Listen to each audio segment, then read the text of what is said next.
important though. Ugh. I know, you never know. That's why you have to keep everything. Yeah, it's terrifying. Being a hoarder is Mm, terrifying. it's rough work. Someone's got to do it though. It's terrifying for the hoarder and it's terrifying for everyone around them. Yeah, sucks for those guys.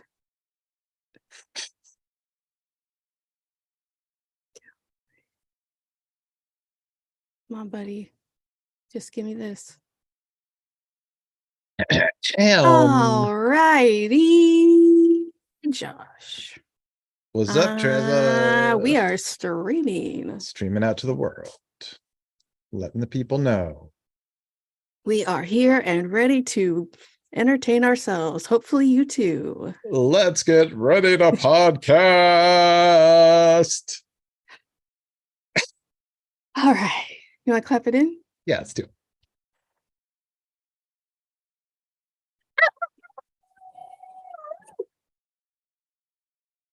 What's up, everybody? It's On Fire Tonight with Josh and Tressa. We are here today to talk about the show From FROM, Season 1, Episode 7. This is your one and only warning. We are going to spoil it by talking about it. If you haven't seen the episode yet, pause this, watch that, come back. You're back. Welcome back. Hey-o! Josh, what'd you think of this episode? It was kind of fun. Some stuff happened. It left me with questions, as the show often does. Huh. Yeah, main problem, main issue, main drama point, main stressor of this episode. We are out of peaches. Right. That's the biggest thing to me, too. There have always been peaches. How have there always been peaches? They don't question where the food comes from or anything about that. Or like they stopped questioning it. I don't know. Like they didn't explain how the lack of questioning happens. Chickens and cows arrive somehow. And maybe peaches have just always been there. How long? What if there was just a storehouse of peaches that dates back 50 years? How long are canned peaches good? Can canned peaches keep indefinitely? I mean, kind of. They always have expiration dates on them because legally it kind of gotta. But people open up tin cans of like World War II rations and they're still fine to eat. Some better than others. Some are prepared better so they last longer. But also they're magic peaches. Who fucking knows? Right. Were peaches part of the problem to begin with? If peaches have always been, if peaches are inherent to this place and ghouls of some kind are also inherent to this place, there might be a link. Yep. I think you just cracked the code. I mean, like there's no reason that you should discount any fact that's like, okay, we have unexplained peach phenomenon. The UPF. Unexplained peach phenomenon, aka UPF. You have chicken and cow that show up. I wonder if they have seafood of any kind. God. Do you just hate seafood, or are you thinking about seafood arriving in the woods? Yep, both.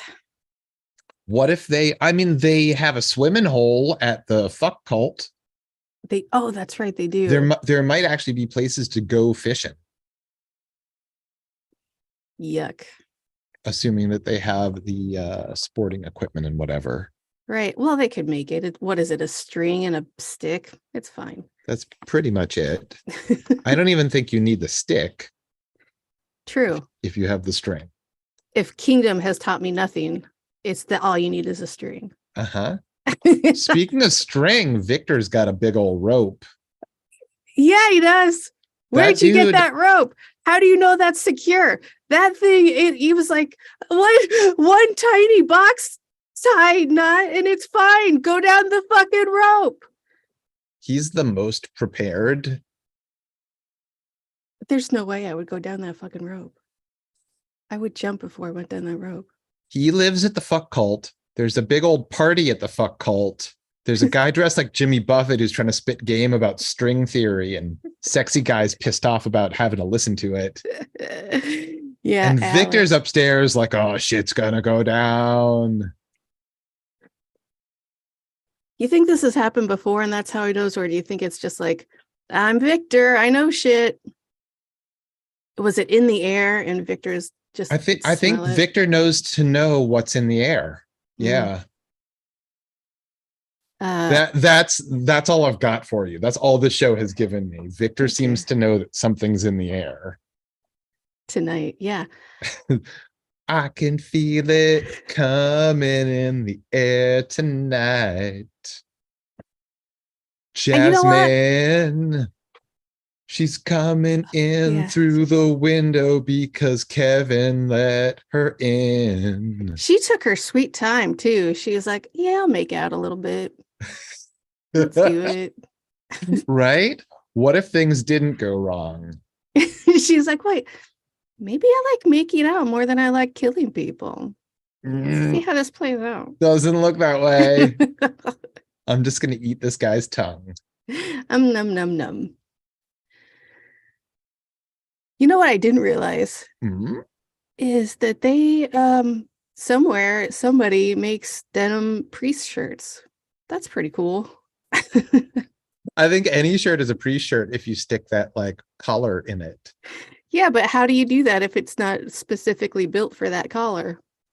If you have like button-down collars, couldn't you just stick No, anything in there? no. It's like a specific collar. Hmm. It's like a mandarin collar that folds over the white strip. Why are they so specific? Dude, we get it. You're a guy. Yeah, so we get a little backstory on the priest. He That was so he didn't murder this was anyone. the biggest, this was like a comedy routine. He's like, Boyd, I got a story for you. Boyd's like, all right, let's have a sleepover. Come on in. All right, you know how I'm a priest. Well, I got this duffel bag and I'm going to tell you a story about a little boy and there's lots of blood involved. And Boyd's like, oh, fuck. Right. There's only one way this story plays out. And then he did the old switcheroo. Yeah, the old Yeah. switcheroo. He was distraught over a kid that he wasn't able to help who was in an abusive family. Hey, father, don't bury the lead. Let's hear about how you did not do anything bad to a child before you continue the story. Can you do that? Because we're all bated breath right now. He did the reverse Columbo. He told a Shaggy Dog story where it turns out he had done no wrong. And then he's like, oh, but one more thing. I've got Sarah tied up in the basement of the church. He is now, but he's not anymore. I was going to say he's now reverse Columbo, but now reverse Columbo's dead.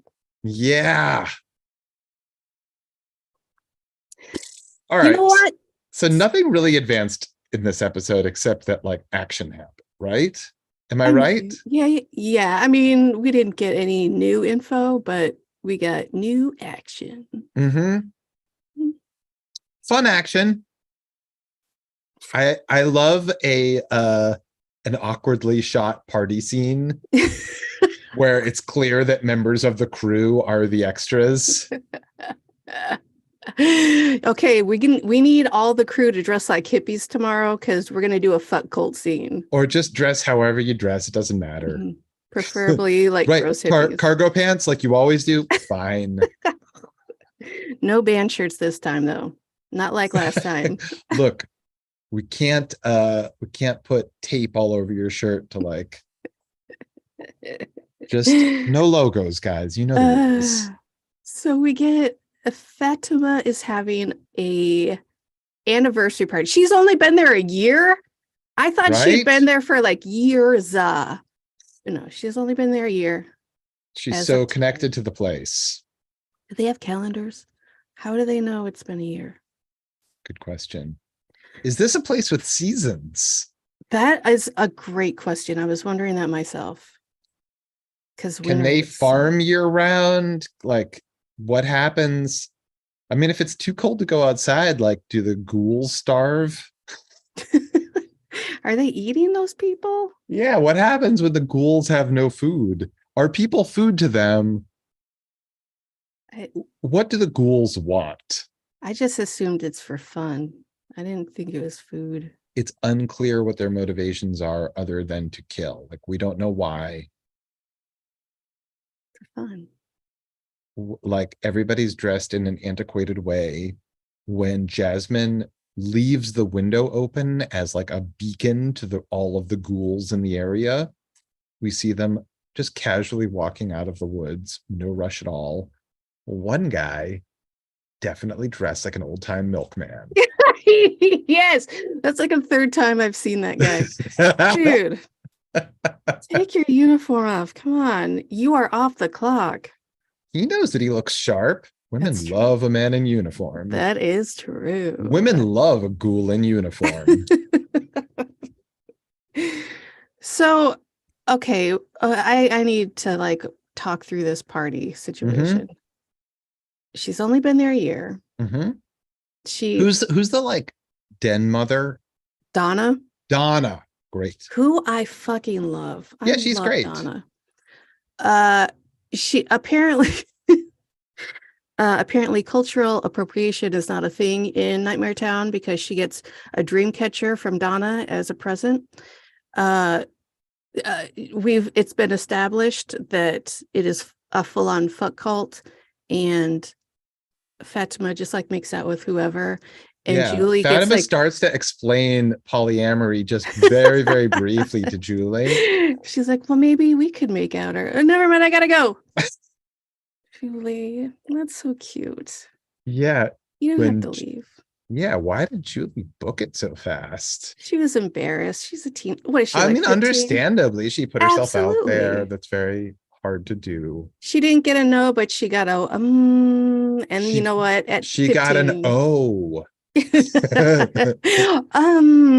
You're like 10. No, I'm sorry.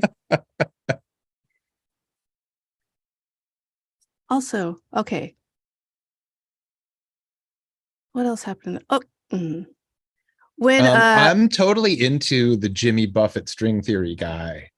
I want him to become a major character. Me too, because he's kind of a dick and I kind of love it. Like, he's not like, is he a dick? Like, all he was doing was having a fairly boring conversation. Okay, Dick may have gone too far, but he very much thinks highly of himself, and I'm for sure. For it. When he's having that second conversation, that second scene he's in, he's like, you know, man, I'm just awesome or whatever. And he's what he said was, I've been here longer than him. I deserve respect, which is fair. Anybody deserves respect, including him. Of course, especially in a fuck cult. He's like talking, and then a drop of blood hits his like hand or something. He's like, what the fuck is that? Oh my God, that's so weird. What's going on with this thing on my hand? Hey, did you see this? Oh, here's another one. Are you not going to look up to see where that came from? Oh, you're going to wait like 5-10 minutes before you fucking look up? What are you doing, Hawaiian shirt guy? Look up. He's wasting away again in Margaritaville. Oh, fair. He has no time to look for the source of the blood. He's searching for his lost shaker of salt. And cheeseburgers in paradise, etc. Delicious. Have you ever been to that Jimmy Buffett place? No. Oh my God. I have heard. So there's a Jimmy Buffett like theme restaurant in Times Square. Oh, I didn't know there was one in Times Square. I mean, I know that there are like Margaritavilles around the country or possibly around the world, and I've never been to any of them. No. But I've heard that the one in Times Square is like fucking, it's the mega version where like they have different indoor and outdoor spaces and ridiculous like fucking giant margarita things on the inside. Whatever. I don't even know what's like. Maybe there's like a Statue of Liberty that's like a margarita fountain or something like that. Are they like ladies in bikinis swimming in giant margarita glasses? Because that's what I want. I haven't heard that, but that sounds Or pretty cool. it could just be like middle-aged dudes in Hawaiian shirts hanging out like it's a giant jacuzzi margarita glass. That's what I want. Let's do that. Uh, Let's make that. I would like to thank our newest sponsor, Margaritaville. Shout out to all the parrot heads. Gross. I'm totally a parrot head. Oh, I hate it so much. I mean, I don't know much about, like, I know 2 songs, I think. Does that make me a parrot head? Yes, I'm not going to gatekeep it. All right, cool. Also, there's a Tommy Bahama store in Midtown that has a restaurant in it, and it's kind of like an expensive restaurant, but there's or it used to be, if it even still exists, there's like a super happy hour deal at the bar there, and people that like work nearby, like they make it their thing. Oh, That's boy. like, okay, so like Tommy Bahama is like an expensive cruise wear shirt company where like people pay $100 to $200 for a shirt that should cost $2, right? Like fancy Hawaiian shirts, that kind of thing. That's what I think it is. Yeah. You guys have too much money if you're doing that. So there's a restaurant inside the store and a bar with a famed happy hour. What kind of food are they serving? Like, is it like a buffet, like a cruise? Is it No, like no. It's like fancy sit fancy down, like steak, seafood, like all the stuff. in a clothing store? It's like a weirdly expensive, not weirdly expensive. It's like expensive. Yeah, like the clothing store is on one level and you just take stairs up to the next level and it's a restaurant and bar. I kind of just want to check it out to see what kind of Assuming it still exists. right. Because it sounds terrible and I would hate it, but I still want to see it. Yeah, that's why we're so proud to have Margaritaville as our sponsor. They do it Tommy right. Bahama still courting us. Yeah, they'll never get us. We're Margaritaville all the way.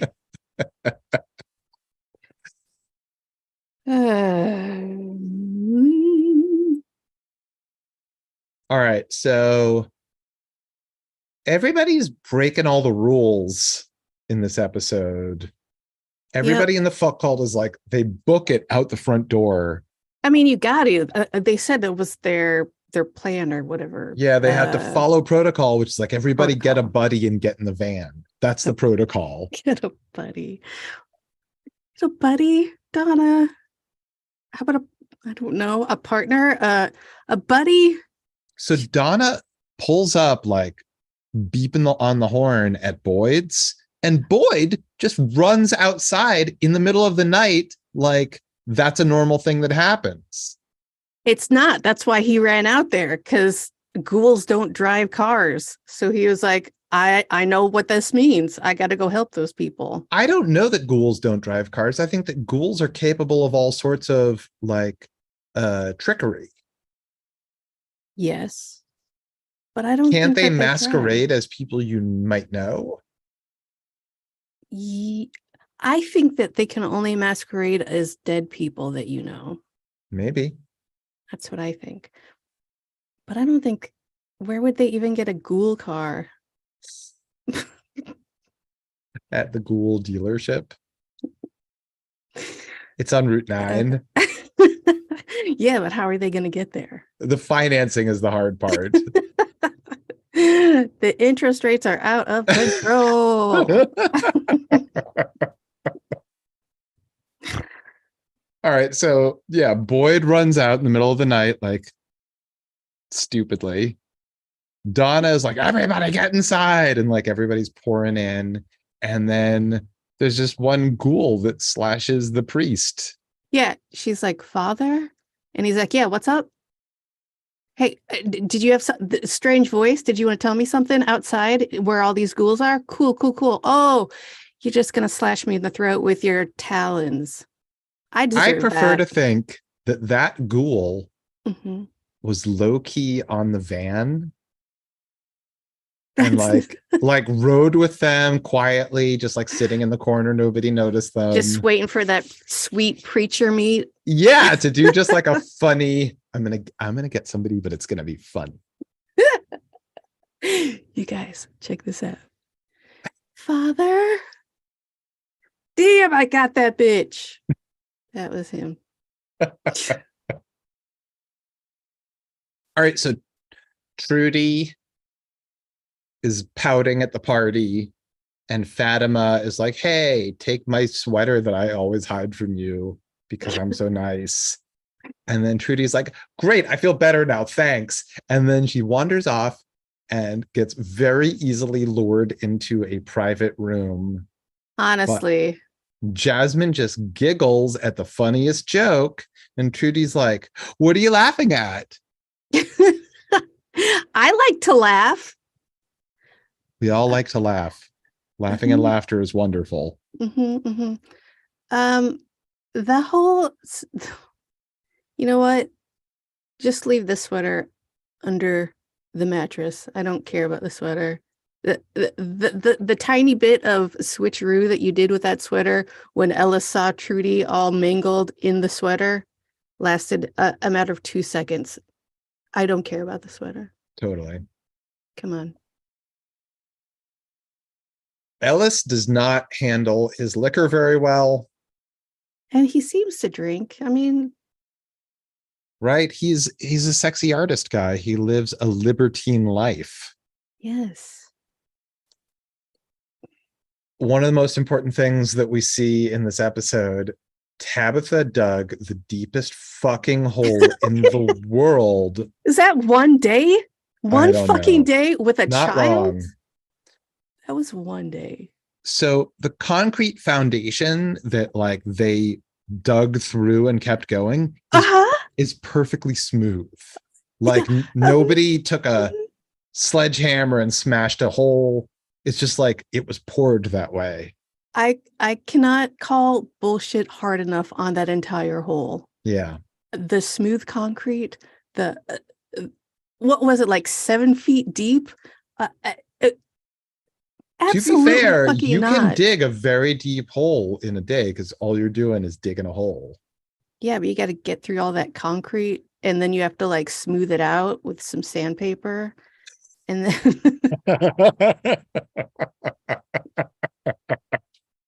the concrete foundation, it was like a foot deep. They would have had to crack like a foot deep concrete. Yeah, that's and like then, Escape from Alcatraz style. Thank you. All they had was like nail files. And then the wire, the whole reason they were digging. Oh, I love that show, The Wire. Yeah, let's talk about that instead. McNulty. Bubbles. Yep. You've never seen it, right? I have not. That wire would be an interesting watch. It was not embedded in anything. It was not dirty. It was just like hanging down in that hole. It was first it seemed to be just hanging from the ceiling of the basement, and then it went straight down. It wasn't attached to anything. It was clean as hell. It was weird. And no, I'm calling bullshit on this entire digging situation. So her belief is that there's a wire that's delivering the power that goes somewhere in the ground. Is that what it is? Yeah. I mean, she's trying to figure out why there are wires if there's no wires in any of the electrical components. Yeah. Wasn't it Tesla that was like, hey, I can supply power to everyone through the air. You don't need to plug anything in. Maybe Tesla is one of the ghouls. Oh, that would be awesome. Nikola Tesla. Bam, bam, bam. Yeah, he's got wireless power technology, wireless ghoul technology. He's like, stop killing elephants. And all that. And he's like, you know what would be fun? Let's just put some fake wires around this town as like a prank. It's like fake dog poop. Yep, just as shocking when you see it.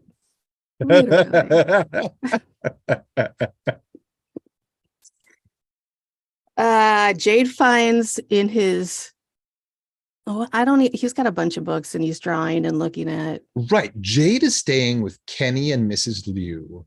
Mhm. Kenny is upset because Jade is writing notes in a book that he was reading because there is a shortage of paper. That's Jade's explanation. He's like, there's practically no paper here, which understandable. There's like unlimited peaches. But paper is not a very resource we limited paper. need. Wasn't there a library? Wasn't the priest just saying there was a library? Yeah, but what are you going to do? Tear through all of the only books that you've got? I guess. Yeah. Start somewhere. I mean, maybe there's a phone book. I don't know. I love the way I love the dynamic in this house where Jade is a dick to Kenny and then Mrs. Liu starts yelling at him and he's like instantly, all right, I'll just do whatever you tell me. Yeah. I love the dynamic between Jade and the mom. He's like, fuck off, lady. I'm sorry. What? Yep. I'll be right there. I'll be right there. And I don't even know what book this is. There was a page stuck together. Yeah. With an old Polaroid. And Mrs. Mom, I forget her name. Mrs. Liu. Mrs. Liu realizes the little boy in the background of the Polaroid is Victor because he has the disco lunchbox. Eagle eyes. Yeah, and the same haircut that he's always had. He's got the same barber since then. Right. So that's just something. He's in the background of a picture. I mean, we all knew it, but now they know it. Did they not know it before? I guess not. I mean, they all seemed shocked by it. I would think Mrs. Liu knew about it, but what do I know? How long do you think they've been there? How long do you think that the Lius have been there? Because that's a good question. Is it Kenny? Kenny's the deputy. He didn't grow up there. I don't think so. I think the only person that grew up there was Victor. I want to know everybody's fucking timeline. Give me an episode where we just talk about timelines, or I don't know, give me some bonus material where I just get to see how those other people got there. That's what I want. Do. Also, question. Yeah. Why the fuck do the ghouls not come out during the day? What's the difference? They are photosensitive. Because they're all white? No, they're not all white. They're not? No, I think there was at least one person of color that like invaded the fuck cult party. All right. I think there was a girl, I think there was a black girl in sort of a mod dress. Oh, you're right. Right. She might be the only person of color in the ghouls. Interesting. Racist ghouls. I know, right? What's up with that? Always the ghouls. Is it a kingdom situation? It's too hot during the day. I don't know. Well, if this is a place with winter and heat were the problem, then it would be cold enough during the day and night, right? Yeah, where they would just be fucked all day. Is that all my notes? Yeah, that's all my notes. Wait. I've got a question. Hit me. What's up with the razor situation in this town? Because nobody has a hillbilly beard and everybody has some level of grooming. What's his name who let Jasmine in? Just a mustache. Yep. How's that other shit getting taken care of? Ellis has just like sexy 5 o'clock shadow. So he did shave, but not recently. Right. Other people have some stubble, some beards, but nobody's got, I live here and I've never shaved. Right. No one has deserted island. Right. ZZ Top. Mm, Wilson is my best friend beard. No. Maybe they came with the canned peaches. Mm. Oh yeah, with every can of peaches, you've got a sharp lid that you can use as. There you go. Yeah. What about? I guess I have scissors. Wait. Mm-hmm. Yeah, because Boyd was trimming his beard in the last episode. Was he? Mm-hmm. Oh. Right before he screamed into the mirror. Oh. He's like, I fucked my beard up. I'm angry. So, Right, wait. One thing we didn't talk about is when Julie and Victor went down that shitty rope slide thing. He's like, we got to go into the forest because that little boy in white told me to. So they go, and he's like, go in the tree. And she's like, what the fuck are you talking about? So she goes in the tree and ends up in, I believe, that cellar that Jade found, right? Is that what happened? I think that's what happened. Like, okay. She got transported to that cellar, that very clean root cellar. Okay. He said he was going to be, Victor said, I'll be right behind you. And then we never see him again because it's the end of the episode. Right. And also, you never know where you're going to end up, according to Victor. So, like, if you enter the same tree portal, you could be sent to different places. You could be sent to the middle of a mountain and somehow live to tell about it.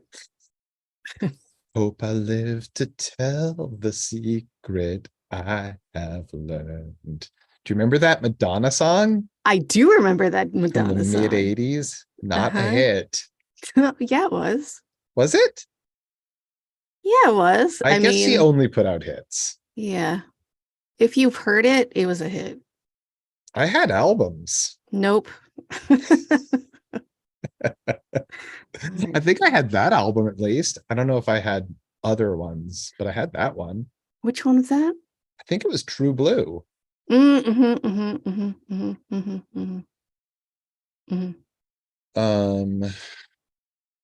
Because I signed up for the Columbia Record and Tape Club and I didn't know what to order. And I was like, I will order all the things that I've heard of. There you go. And then I'll get a $20 cassette every month for the rest of my life. Or I won't. No, you will. And you'll forget to cancel it and forget to return it. And it'll be something you do not give a fuck about. And it's yours now. I think I must have canceled it. I don't remember ever getting follow-up shipments of anything. Yeah. You didn't get follow. That's how it works. That's how they get you. You get like 20 for a penny. And then they're like, they're never going to cancel this shit. Right. And they send you all this bullshit. And then when you don't pay for any of it, they cancel it themselves. I think that is how Girls Gone Wild operated. Do you remember Girls Gone Wild? The one with the teenagers exposing themselves? Yes. Okay. So my understanding is their whole business model was people would sign up thinking that they had just drunkenly ordered a tape. But what they had done was signed up for a subscription service. Yeah, they had subscribed to a service that they did not know how to cancel, and they made it intentionally very difficult to like find the right place to cancel. And that's how that guy made like $1 billion or something like that. What a dick. Yeah, he went to Mardi Gras, found drunk girls in the street and was like, hey, I've got a camera. Oh, I love cameras. Here's my tits. Totally. Yeah. Totally. That was the business plan.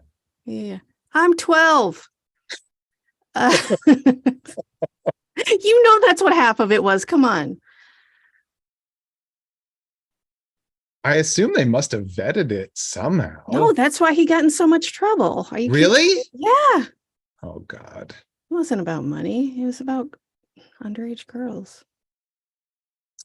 we had to use a clip from one of those on a show that I worked on. And so we got one of those tapes and we were amazed at what it actually was. In a good way or a bad way, or just in a shocked way? Expand. It's just like drunk girls on the street basically being harassed to like, just do it, just do it, just do it. Oh, God, that's fucking gross. And like girls who are like, they're kind of like a deer in the headlights where they think they have to do this, maybe. I mean, I don't know, but like if it made it to the tape, then eventually they took their shirts off. And I think that part of what it was, like they had to fill the tape with something. So they include all of the like harassment.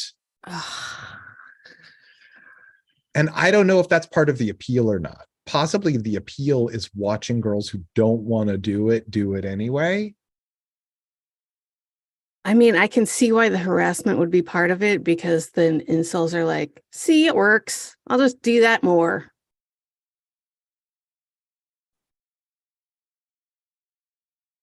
What a piece of shit.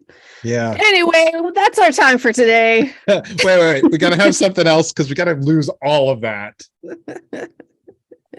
Hope I live to tell the secret I have learned. Yeah, possibly I still belong to the Columbia Record and Tape Club. I don't know. Yeah, that's why you're not going to be able to buy a house, because your credit is fucked. Buying a house, is that a thing that people ever did or could do or ever will do? I doubt it. Nope. Not in this day and age. Not in this climate. Not in this, what's the word? Economy. Thank you. Guys, that's all the time we have for this episode. Thanks so much for joining us. We've been on fire tonight with Josh and Trevor.